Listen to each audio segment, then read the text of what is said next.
Hi everybody, it's Barbie Todd with the Seguin Art League. Here's another one of our wonderful tutorials on different things you can do as an artist, summer tutorials. I'm going to be showing you how to draw the human head in correct proportion. It's really very simple. It seems difficult, but it's not. So this is kind of the simple way to learn how to draw a human head, and I'm going to show you a couple of tricks along the way.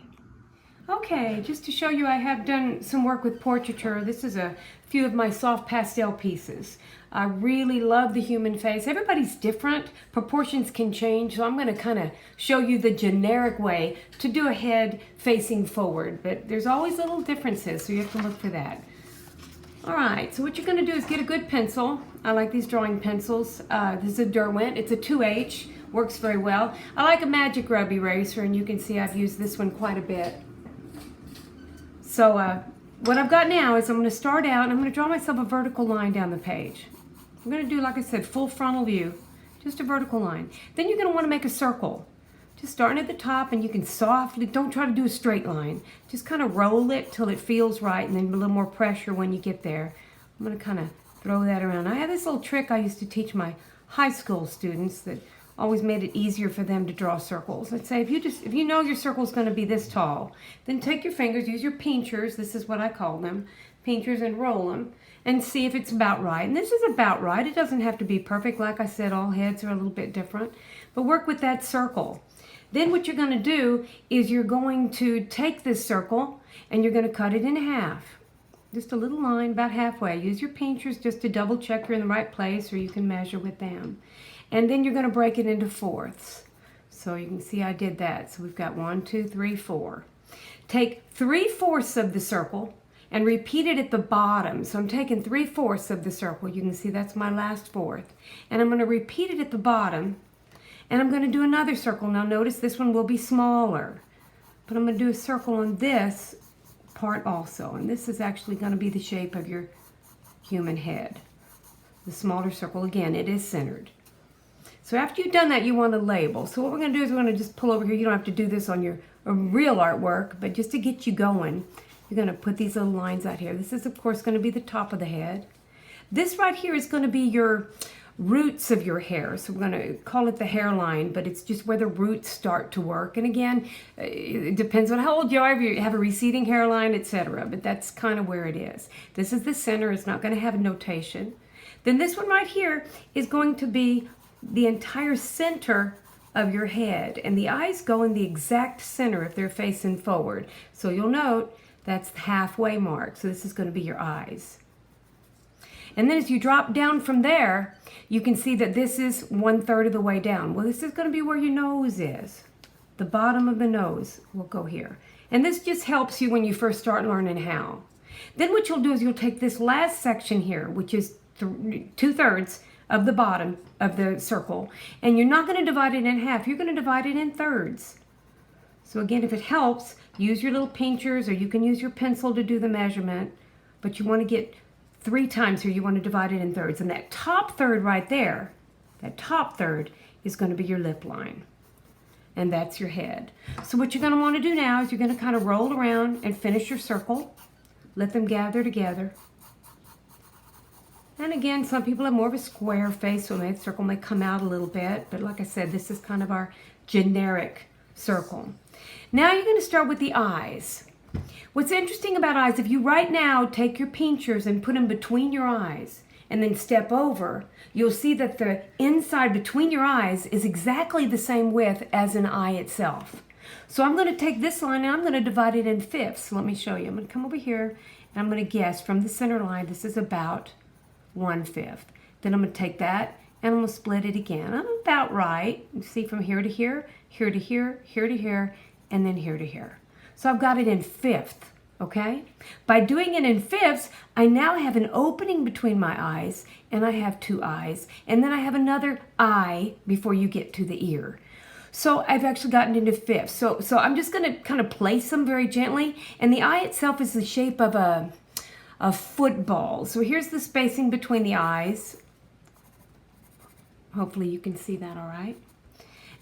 And where you've got your line, that's not really the center of the eye, because the eye actually will come up a little bit higher off of that line.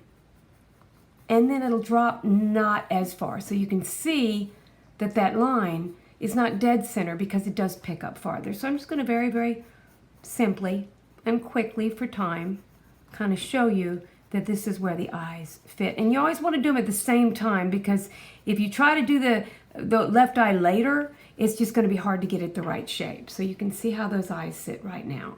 So that's where the eyes go. I'm going to go ahead and continue and come back with some details later. When you drop down here, you know this is the bottom of the nose. And again, this changes. Some people have shorter noses, upturned. Some people have longer. But basically, that's going to be the bottom of the nose. So I'm just going to kind of roll a little nostril in here. And the width of the nose is approximately the same width of an eye. So I'm going to come around here, and I'm going to take and kind of roll the nostril around here. And think about the end of the nose. It sticks out, so it's going to be a circle kind of coming at you a little bit on the top of that nose, a little bit shading it maybe here to put here. And then you've got, I don't know what the name of it is, some technical term, but that's that little drop below your nose before you get to the lips. So this is going to be the opening of the lips, and there is a little bit of a dip in the center, and again, you're on your center line, that helps. And you pull out. Now, how far do you go, Barbie? Well, here's what you do. You drop down from the center of the eyes, direct center of the eyes. And that is actually a closed mouth's width. Did you know when you open your mouth, it doesn't, when you open your mouth, your ends do not curve up. They pull outward, not like the Joker. They pull outward. So basically, it's going to seem like it's pretty long, but it's not really. Not when you pull it all the way out. You can say, whoa, long mouth. Not really, because the lips don't start all the way at the end. And all lips are different. Some people have more narrow lips. And by the way, that top lip pops out. So it's going to be more shaded at the bottom of the top lip. So you can put a little bit of shading in there if you want to. And then you drop down the bottom lip will often be times a little bit bigger than the bottom lip. So I'm going to drop down a little bit further than I went up. And I'm going to roll that lip over, kind of connect it.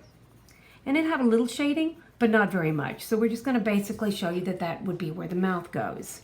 Now I'm going to come back up here, and I'm going to work on those ears. Your ears, actually, if you pull your finger out and touch the end of your ear right here, pull it from the corner of your eye over to your ear, you'll see that's where your ear starts off of your head. And then it pops up, but it's level with the end of your eyes. So it's going to come off of that head, and there's a little bit of an inset usually right here. It's going to come down, and it will actually end up just a little above it, be right down by your lip line. So that seems like it's a little bit long, but it's actually not. And if you put your finger out straight out from the corner of your mouth, you're going to come to the bottom of your ear if you take a straight line out. So basically, this is how the ears will be. There'll be a little bit ledge here, to go inside the ear, your earrings, if you're going to be a lady, which of course I'm going to draw a girl here. Basically, that's where the ears would go. If you go here, this line right here, if you look right up here, you're going to have to put your eyebrows, and it actually will be a little bit closer to this line than the center of the eyes. But again, everybody's brow is different. Some have thin brows, some have unibrows. Everybody's different. But I'm going to go ahead and throw that brow up here. And again, if you do them at the same time, it's a little bit easier to make them more correct or the same. So I told you this is where the hair roots grow. It's going to be more of a wide, it's not a drop down to the ear, it's going to be a wide roll, almost like you're wearing a swim cap to show where the hair is growing off of the head. I'm thinking she's kind of got a long chin, so I'm going to take it down just a little bit, kind of round it off a little bit. And there will be shading underneath the lip because it does stick out a little bit. Shading under here, and then there's kind of a ball of a chin, so you can represent that a little bit if you want to. Now I want to go to the eye, and I want to bring that eye in a little bit closer. So we're going to go ahead and move it. Okay. What you're going to do on the eye, this is the center, so here's going to be your nose here. You're going to take and you're going to fill up that ball with a circle. You're going to just make a perfect circle. Let's put them dead center like they're looking directly at us. And a perfect circle that fits in that opening. And you're going to do it there, and then you'll do it on both eyes. So I'm going to quickly come over here and do mine. I know you probably can't see that as well, but that's all I'm going to do. Just kind of roll those eyes over here, okay? Now coming back to this eye, what I'm going to do is I'm going to come in, I'm going to put a pupil in here in this eye, and I'm going to do it dead center. I'm doing it right now, and I know it's going to look like this eye is really looking at me like wide open. But we're going to settle that down in a minute. This is going to be the pupil. Depending on how much light is in the room, the pupil does change in size. But we're just going to make one and make sure it's dead center. Make sure they are dead center in both so you don't look cross-eyed. Take that and, like I taught my students, do a little, like a Pac-Man, if you remember that, or a little C shape, and fill in the center solid black. That gives you a starting point. And by doing the C shape, that kind of allows for a highlight right here. I'm going to put that in the center. Now, I want to drop down an eyelid because we don't have full open eyes all the time. So I'm going to just drop it down just a little bit. And then I'm going to let this eye kind of float off a little bit instead of coming back and connecting. And you can erase that in or you can shade it in, but that's going to be your eye. And I'm going to kind of work with some lashes, and I'm not going to draw spider lines out like that, just lightly, and you will have more lashes out to the outside of the eye. I'm going to come here and I'm going to spiral out some shading. Just spiral it out a little bit, and then leave alone where that opening of the little bitty Pac-Man was, leave it white. Kind of gives you a very simple eye, and you can darken in the outline if you want to. But that makes your very clear eye. And your eyelashes on the bottom don't rest on that ledge. They're kind of separated from about halfway out. So separate them out and just put a little bit of a line. And that kind of shows you where the eye goes. So I'm going to come back, let you focus on this.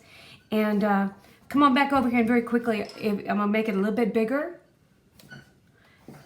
And I'm going to show you, I'm going to very quickly, because depending on how much you work, you may just go with the letter C. If you're drawing small, I'm going to drop that lid down just very quickly and darken that edge. Again, drop that ledge down, darken that edge, kind of sweep it out. Just a little bit of darkness under here. Again, depends on the size you work. And I do want her eyes to pop out a little bit, so I will make them a little darker and shade in.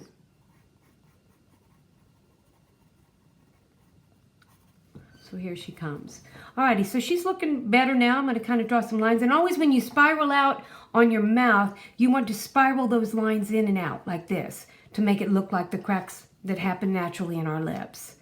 I'm going to come back up here now, and now I'm going to play with the hair, okay? I'm going to decide what I want to do with her hair. You know what? Before I do the hair, I think I'm going to do her neck. And as we come on down to the neck, how wide should the neck be? Well, the thicker you make it, the more she's going to look like a football player. So you may not want that. So you want to come down and not be quite so thick. So I'm going to come to the bottom of the ear. And there's some regulations. They say there's different measurements. But I kind of like just play with it. I'm going to roll down her chin just a little bit and pull away. Just roll down from the bottom of her ear and pull away. And what naturally happens is it's going to work its way in as far as muscles go. But that kind of just helps you with where to place her neck. Now, last thing we're going to do is play with that hair.